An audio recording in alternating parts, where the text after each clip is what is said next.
السلام علیکم دوستوں، میں ہوں قاسم عثمانی اور آپ دیکھ رہے ہیں قاسم عثمانی یوٹیوب چینل۔ جیسے کہ آپ کو معلوم ہے، آج کل کے دنوں میں کرونا وائرس زیر بحث ہے اور بہت لوگ اس سے ڈرے ہیں۔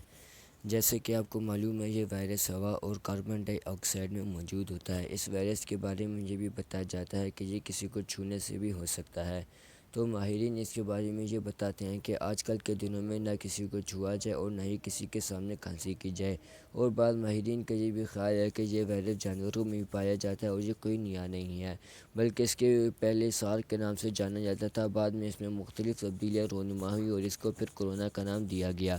آپ کے ذہنوں میں یہ سوال اٹھ رہا ہوگا کہ اس کو عالمی سطح پر کیوں اٹھایا گیا؟ اس کو عالمی سطح پر اس کی ویکسین نہ ہونے کی بنا پر اٹھایا گیا۔ اگر آپ اس سے بچنا چاہتے ہیں تو آپ 2-3 گھنٹے بعد اپنا منہ ہاتھ دھوئیں اور آپ باوضو رہیں، سینیٹائزر کا استعمال کریں، گلوز کا استعمال کریں اور ماسک کا استعمال کریں۔